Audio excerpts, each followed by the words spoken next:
Hello everyone, my name is Matt Scorpion and welcome to the This Week in Destiny update for September the 28th. So as usual, they tell us the list of befores of what happened last week and a very short list of what's happening this week, but one of them is kind of a big one.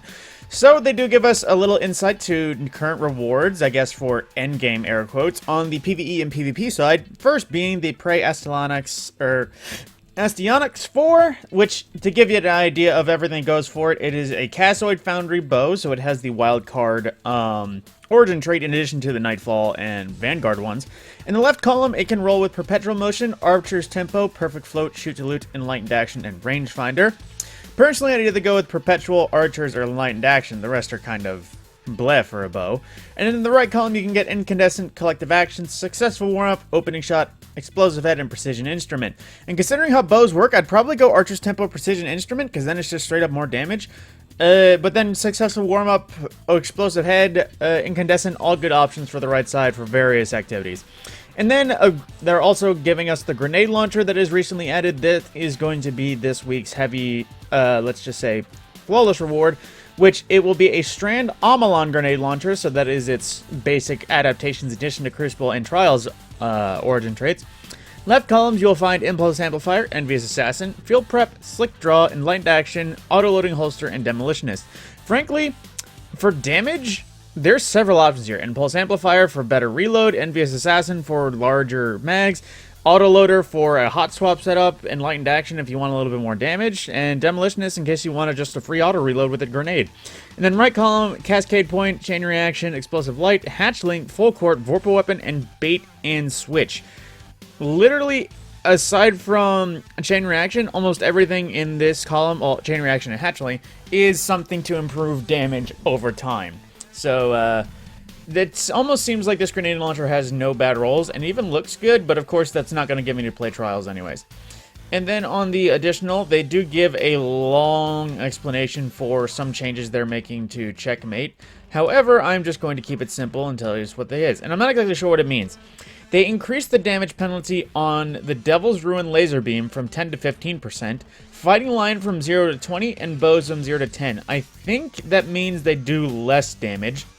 And they reduce the damage penalty on sidearms from 10 to 5%, submachine guns from 5 to 0, and scout rifles to 10 to 9%, which I think means they do more damage.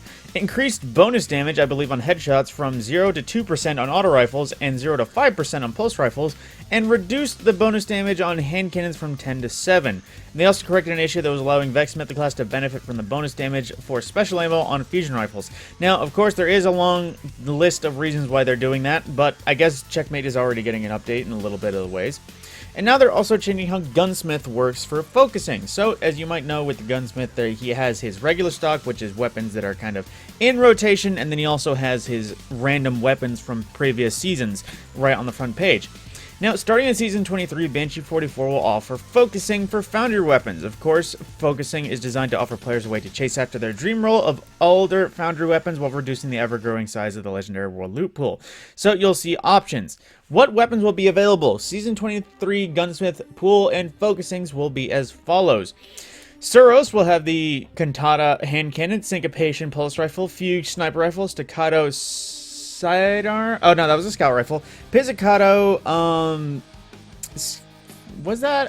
Oh, that's a submachine gun and the Fioruta sidearm. The Hawkeye will have the Palmyra B rocket launcher, Percy's D scout rifle, Ragnhild pulse rifle, Enyo submachine gun, Boudica, I forget what that is, and Lodbrok auto rifle. Oh, Boudica is a sidearm. Vice will have the Crate auto rifle, Redback sidearm, Funnel Web SMG, Lunalada 4B, that was the bow, Taipan sniper, and Jaraka scout rifle, I think it was. You're missing out on Irokanji. And then Amalon will also have the Snorri fusion rifle, Typhon grenade launcher, Ogma pulse rifle, Galu fusion rifle, Amit auto rifle, and Aravandul linear fusion? I forget Aravandul, honestly. I think it's just another fusion rifle, possibly. But, of course, they're planning to update this list with Season 20 weapons for existing foundries, as well as adding new categories for Field Forged weapons. What that means is basically everything from Banshee's set of gunsmith-type weapons that have the field-tested variety, that is, most of the time, old weapons restored, that will also have its own versions. Now, the following weapons will be removed from the Whirlpool, and they will not be available from Gunsmith Engrams or Focusing Bow, will instead be occasionally available from Xur instead, including the Contingency Plan, Scout Rifle, Legal Action Pulse Rifle, the Number Auto Rifle, Memory Intertech Grenade Launcher, Pleiades Corrector Scout Rifle, the Decide, the Division, and Stochastic Variable. All these weapons are basically old Foundry weapons from Amalon, Foundry faction weapons, a variety. They're basically quite old and they don't have any origin traits, so it's kind of a novelty and not really needed for random games. And also none of them are craftable, so there's that. And then how will weapons rotate? For Season 23, the rotation schedule from the week will look like as follows.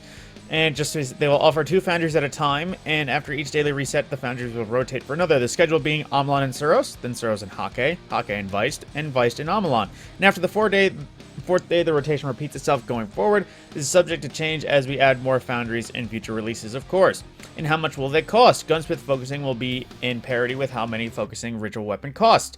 3 Gunsmith Engrams and 5,000 Glimmer per each. And they're also adding more Gunsmith Engrams to the Whirlpool because the only way to get them is from leveling up, and that can be a slog at sometimes. So they added it to ranking up Gunsmith Reputation, normal Lost Sector completions, a 20% drop chance on normal, 40% on solo and platinum for legend, and 60% on solo and platinum. And free road trips had a 20% chance to drop random Gunsmith Engrams. But that is pretty much the majority of the new info going forward, and then there's a player support report.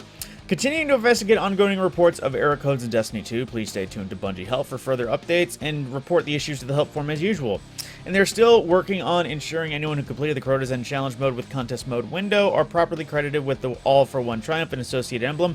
Additional updates will be provided when available. For more information on this issue and the steps being taken to resolve it, see the player support article on the September 14th edition of This Week in Destiny.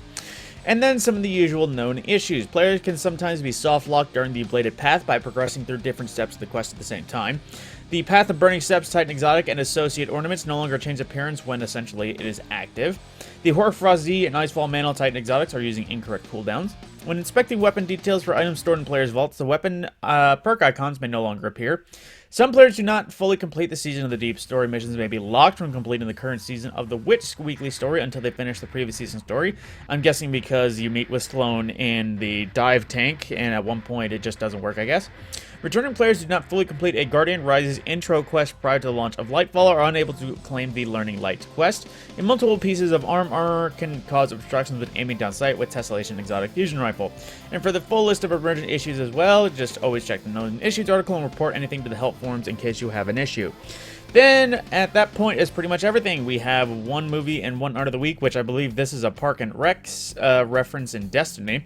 But aside from that, that is pretty much everything to do with the TWID. It is quite short, and while there is some interesting news in the form of checkmate and foundry focusing, there pretty much wasn't anything else of note there. So here's hoping that as the season winds down, that we'll be getting more info on what's changing for the future. With that, my name is Matt Scorpion, and I will see you in the next one.